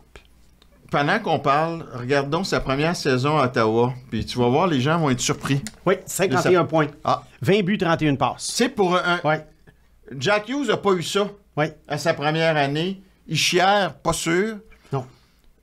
Slavkovski, certainement pas. Ouais. Le gars, il a... Puis c'est pas parce que c'est un vieux chum. Le gars, il a 51 points sa première année, là. Mais on s'attendait à ce qu'il joue comme Mario Lemieux. Il a fini sa carrière avec 327 points en 616 matchs. Ouais. Bon, c'est sûr que le contexte dans lequel il a été placé à Ottawa, c'était pas idéal. Ceux qui ont vu le documentaire sur Alexandre Daigle sur Amazon Prime peuvent en témoigner. Sinon, regardez-le, c'est quelque chose de bien intéressant. Mais on va analyser simplement le rendement du joueur par rapport aux attentes. Ouais. Ben, c'est sûr que pour un gars qui était supposé être un des grands espoirs de tous les temps. Qui a dit ça? Ah, en 91. De 91 à 93, Mathias, c'était... oui. Il y a eu le plus gros contrat qu'une recrue a jamais eu. À l'époque, il n'y a pas de plafond salarial. Et ça, c'est une époque où c'était le premier gros contrat, une recrue aussi. Ça 2,5 millions par année. Ce qui était énorme à l'époque. Il y avait des recrues qui avaient 150 000 à l'époque. Ouais. Alors, il n'y avait pas de plafond, rien. C'est plus que ce que les recrues gagnent aujourd'hui. Ouais. Alors, en partant de ce principe-là, ben oui, c'est un flop. Ouais. Bon, mais est-ce qu'il y a eu pire flop que lui? Ben oui, dans les premiers choix. Neil Yakupov.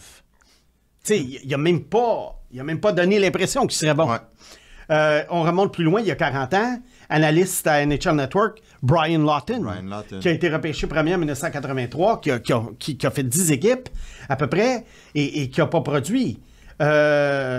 Est-ce que Kotkaniemi au 3e rang est un flop? Ben, pour un gars repêché 3e, oui, mais le gars a quand même une carrière dans la Ligue nationale. Puis là, il est sur un...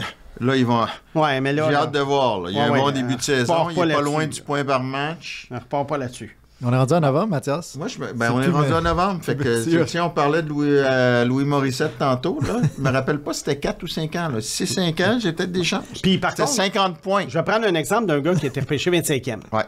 Que tout le monde connaît bien ici. Ryan Poehling. Ouais. Ben, Ryan Poehling, par rapport aux joueurs qui ont été sélectionnés en arrière de lui, comme Jake Cottinger, Jason Robertson, ben c'est sûr que c'est extrêmement décevant. On peut appeler ça un flop. Ouais. Mais pour un gars repêché 25e, jouer sur un 3e, 4e trio à Philadelphie pendant des années, dans la Ligue nationale pendant des années, là, il est à Philadelphie, ben c'est pas un flop. Tu comprends ce que j'en ai une question. Puis là, je sais qu'on triche, mais on triche dans le bon sens parce qu'on défonce le temps. Puis ça nous fait plaisir. À partir de quel rang, c'est pas un flop? Tu sais, il y en a qui vont dire, hey, un choix de première ronde, là, ça c'est un flop. Mais 27e, à partir de quel rang, toi, tu considères que c'est un flop? C'est qu'à chaque rang, il y a une attente quelconque. Et là, il s'agirait de définir à chaque rang c'est quoi les attentes. Ouais, mais vas-tu me dire qu'un choix de deuxième tour, là, il y a des flops? Non. Aucun. Il n'y a aucun flop. Donc, peut-être qu'il faudrait commencer à se dire qu'à partir du 22, 23e rang... Mais Podkolzin, 10e, oui, c'est un flop. Oui. Si Podkolzin avait été repêché 34e, bah, c'est ça. Non, mais tu sais, nous, on pourrait la définir, la barre. Oui, mais comme je t'ai dit, il y a flop et flop. Podkolzin, 10e, s'il fait 15-20 buts par année, c'est pas un flop. Ouais. Tu sais, je vais donner un exemple. Danny Cristo. Ouais. Le Canadien n'avait pas de choix de premier tour en 2008. Oui. Ça a été le premier choix du Canadien. Ouais. On a dit un flop. Parce que c'était le premier joueur choisi par le Canadien. C'était le premier joueur choisi par le Canadien. C'est pas un flop en fin de deuxième tour. T'sais. Il a été repêché 56e, je pense. Bon. Alors, moi, je pense que ça dépend toujours le rendement par rapport aux attentes. Alors, je te donne l'exemple de Podkolzin. 10e, ben 10e, tu t'attends à un joueur de deuxième trio. Moi, je pense qu'à partir de 22, là... Faut que tu réduises tes attentes. Ah, ben oui, c'est sûr. C'est les attentes de qui? Est-ce que c'est l'industrie du hockey? Est-ce que c'est de l'équipe ou c'est les des fans, journalistes? Tout le les monde. Fans et les médias. Tout le monde. Ouais. OK. Ouais. OK. Danny Veilleux. Que se passe-t-il avec Gabriel Daigle? On le voyait comme le prochain Roberto Luongo, Martin Brodeur. Oui. Gabriel Daigle, gardien de but des Tigres de Victoriaville. Il est repêché à quel rang? Repêché 2e dans la Ligue de hockey junior maritime Québec, mais qui est admissible au repêchage 2025. Bon, ben là, ça va si mal que ça? Ben, c'est que ce qui est arrivé avec Gabriel Daigle, c'est qu'il a été repêché par Drummondville et il était à ce moment-là... il y avait un gardien de but en avant de lui qui était plus âgé et qui était plus performant. Alors, il est arrivé dans la Ligue à 16 ans, il était réserviste. À 17 ans, il était réserviste. Là, c'est sa saison de 18 ans, mais il est encore admissible parce que c'est un late. Ouais. Il y a une moyenne de buts alloués de 4,72. OK, et une moyenne d'arrêt, un pourcentage d'arrêt de 0,877. Puis c'est pas l'équipe qui est mauvaise devant, là? Ben, l'équipe n'est pas fameuse, mais il en demeure pas moins que... tu sais, c'est pas comme Patrick Roy à Green Bay qui avait une moyenne de presque de 8, mais qui était bombardé de 70 lancés par match, quasiment. Là, on parle d'un gars qui, normalement, devrait quand même être plus efficace, considérant les attentes qui étaient placées envers lui. Les attentes étaient... C'est un des grands gardiens de l'âge de 15 ans des 25-30 dernières années. Okay. Et là, moi, je vais te donner mon... Qu'est-ce qui se passe avec lui? OK, je ne suis pas un expert en gardien, je ne suis pas dans sa tête. Mais il y a une chose, par exemple, que je peux dire. Dans le hockey junior, un choix de première ronde, les équipes ont une pression de garder le joueur avec eux, au lieu de le retourner au midget 3, alors que dans bien des cas, ils devraient le faire. Surtout un gardien de but. Mais là, le gars, il est repêché 2e. Il est perçu comme le prochain Patrick Roy. L'aurais-tu repêché 2e? Oui. OK. Alors, moi écoute, il y avait tout ce gars-là. Il y avait le physique, il y avait les réflexes, la technique, la confiance. Moi, j'avais rarement vu un gardien de 15 ans comme ça. Donc, est-ce que c'est le type de joueur au repêchage avec un choix plus tardif que tu veux prendre la chance? Les gardiens étant de la sorcellerie, je te dirais que oui. Okay. En ce moment, tu vois, la centrale l'a classé 4e, 5e ronde. Il y en a qui laissent entendre qu'il ne sera peut-être pas repêché s'il continue comme ça. En tout cas, on verra. Okay. Mais moi, à un moment donné, oui, je donne un choix parce que...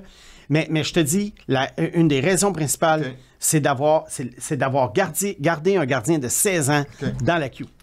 Son acolyte, as-tu des bien meilleures statistiques? Non. Fait que c'est peut-être un symptomatique de... Non, mais lui, il est dans les buts pour 90% des matchs en ce moment. Bon. Tu parles d'Aigle. De Daigle, oui. Sais-tu quoi? J'aime la question. De façon épisodique, on va suivre sa saison, OK? Oui. Sais-tu? Oui. C'est intéressant. Très intéressant. Samuel Bernard, à votre connaissance, y a-t-il déjà eu des reconstructions réussies qui ont fait des pas de recul en cours de route? Je ne parle pas ici de reconstructions qui ont pris plusieurs itérations, exemple les Oilers, mais bien des reconstructions qui auraient réussi en un cycle de 6-7 ans. Ben vois-tu, moi j'ai identifié 2 qui peuvent correspondre à la définition de Samuel. OK. Il y en a une récente et il y en a une un petit peu plus vieille. Alors je vais commencer par la plus vieille, Nordique Avalanche. Les Nordiques qui avaient eu de très mauvaises années, repêchés premier 3 ans de suite, et en 93, ils ont une des meilleures fiches de la Ligue nationale, se font éliminer par le Canadien en partant. Ouais. Et en 94, ils manquent les séries. Le directeur gérant-entraîneur Pierre Pagé est congédié. Pierre Lacroix arrive. Ils rebondissent. OK. Et l'année d'après, ils gagnent la Coupe. Bon exemple. Alors ça, c'est un bon exemple. On va aller dans le plus moderne. Le Lightning de Tampa Bay, qui ont commencé une reconstruction, on peut dire, pas mal au début des années 2000, fin des années 2000, début 2010, avec Steve Yzerman et Julien Brisebois. Ouais, ça avait commencé avant avec Lawton puis sa gang, là, quand ils ont repêché Stamkos. Stamkos et ouais. Edman, Ouais. 2008-2009. Ouais. Après ça, ben là, il y a eu des mauvais choix et tout, mais moi, c'est pour dire là, comment c'est pas linéaire. Finalement, avec l'arrivée de Vasilevski et les jeunes qui arrivent à maturité, Edman qui était rendu à 23-24 ans, le Lightning sera en finale en 2015. En 2016, carré d'as. Alors là, on se dit, le Lightning, ça frappe à la porte. Ouais. 2017, ils ratent les séries. Qui l'eût cru? 2018, ils reviennent au carré d'as. Oh, ils sont revenus, le Lightning. 2019, ils se font sortir 4-0 par Columbus en première ronde. Ouais. 2020, ils gagnent la Mais Coupe. ça, c'est une aberration contre Columbus. C'est une aberration, là, mais ils gagnent la Coupe. Mais je crois que rater l'idée en qu'ils aient 2017, raté là. les séries en 2017, Ouais. ça prouve que tu peux plonger. Puis je comprends la question de... Fais-moi, t'es pas loin d'Hockey DB, là. Oui. Fais Stamkos, puis regarde 2016-2017. Je vais voir quel joueur était là. Ça, c'est L'année qu'ils l'année ont où raté Martin la Saint-Louis a été échangé. On va regarder ici. Alors, monsieur Stamkos. Et je comprends la question de Samuel, c'est parce que je pense que Samuel veut faire référence aux Canadiens et il considère que le Canadien peut-être a reculé cette Ben là, année. ils n'ont pas reculé. Ils n'ont pas reculé. Et que le Canadien, c'est une équipe de queue de classement pour le moment. Et comme je l'ai dit, c'est très bien comme ça. Bon. Non, ben, dans le bon sens. Ben ouais. Alors, vois-tu, Stamkos, en 2016 et 2017, Mais c'est qui les joueurs de l'équipe? il a joué Clique seulement donc. 17 matchs. Clique donc sur Ouais. le... On avait Kucherov, 85 points, Victor Hedman, 72 points, Jonathan Drouin, André Palat, Tyler Johnson, Braden Point, Alex Killorn, Namestnikov, Brian Boyle, Stamkos, Coburn. Avec Vasilevski dans les buts. Avec Vasilevski qui avait joué 50 matchs. Puis ils ont raté les séries. Et ils ont raté les séries, sauf que Stamkos avait manqué, avait joué seulement 17 matchs, mais quand même. Ça, il faut l'encadrer, ça. Tu sais, quand on... Et ils avaient comme Quand on panique à Montréal... ils avaient comme gardien réserviste quand même Ben Bishop. Ouais. Bon. Alors, vois-tu... Qui était le coach? Tu l'as en haut? C'était Cooper, déjà? Ou c'était Guy Boucher qui a été remplacé? C'était John Cooper. Et on ne l'a pas congédié. Rick Bowness, c'était son adjoint. Voilà. Bon, je pense que c'est... Mais ils ont quand même eu une fiche, pour être honnête, 42 victoires, 30 défaites, 10 défaites en prolongation. Ils ont quand même eu 94 points. Mais ils ont raté les séries. Ils les ont ratés. Ouais. Alors, il y avait une régression par rapport à un club qui, 2 jours auparavant, était en finale de la Coupe C'est Stanley. sûr. Ouais. Rater les séries, c'est rater les séries. Si tu le dis. Voilà. Écoute, ça conclut l'épisode de façon quand même spectaculaire. Mais Pierre-Alexandre Girard, messieurs, toujours un privilège de vous accompagner. Simon Snake Boisvert. Puis nous, on se voit d'ailleurs dans 2 jours. Oui, Hein? parce que notre gagnant de notre souper, membre Patreon, 2e souper, ça, hein? c'est le 2e, puis moi, c'est mon premier. J'ai hâte de voir Ben comment oui, ça se t'étais passe. absent la dernière fois. On sait-tu avec qui on va manger ou pas encore? C'est Olivier qui doit avoir ça. Hein? Oui, quelqu'un le sait. Bon. Ça va Probablement être le fun, que c'est le fun, lui-même tu vas le voir, sait. c'est le fun, c'est souper-là. J'ai hâte. Ouais. De croiser les gens qui nous écoutent régulièrement, là, ça fait des bons... Mais, on va avoir du fun. Mais, Good. merci les gars. Bye.